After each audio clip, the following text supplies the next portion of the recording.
Hey everybody, this is Brandon from Sparksmith, helping you see and be seen.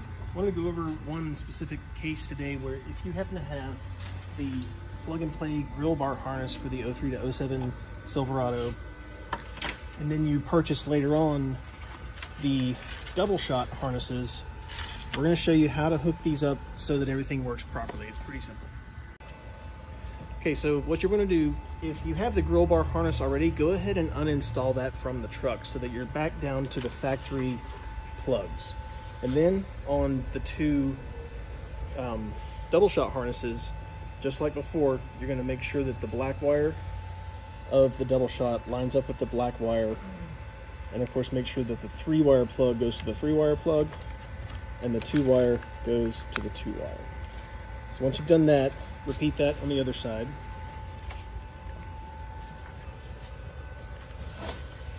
And of course, make sure that these sockets have plenty of dielectric grease in them so that you avoid any unnecessary corrosion or issues like that. Now, you've got 4 sockets that all do the same thing. They do the daytime running light, they do the parking light, they do the turn signal.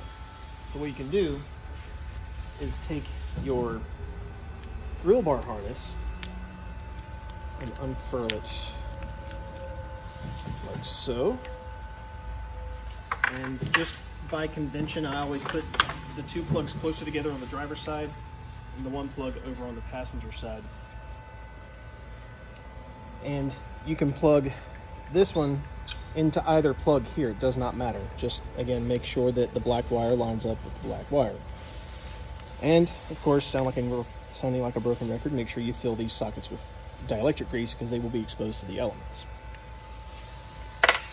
Side, same process.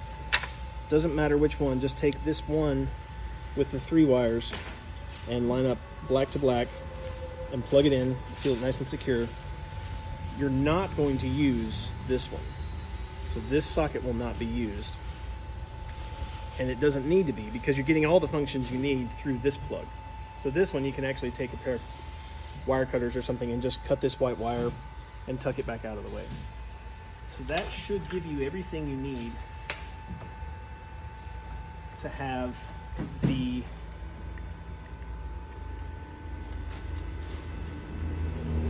DoubleShot and the GrilleBar harness. So the key is to put the DoubleShot on first, and then you leave off this 2-wire from the GrilleBar harness, so that will not be used. One last note on these: when you have this set up with the DoubleShot and the GrilleBar, you do end up with 4 resistors.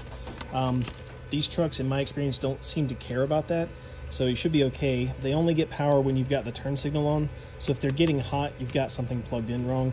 And these just kind of mount wherever. If you don't want to have all 4 in there, you can always come in with a pair of wire cutters and just cut whichever hair you want to get rid of. If you want to cut the ones off of the GrilleBar harness, you can cut them anywhere you want, and just take them out of the system. You only need 2. You'll have 4. Shouldn't hurt anything. Okay, so closing out on this, we've got our turn signal function that goes to both bulbs. We've got our daytime running light function that goes to both bulbs, and we've got our parking light function that goes to both bulbs.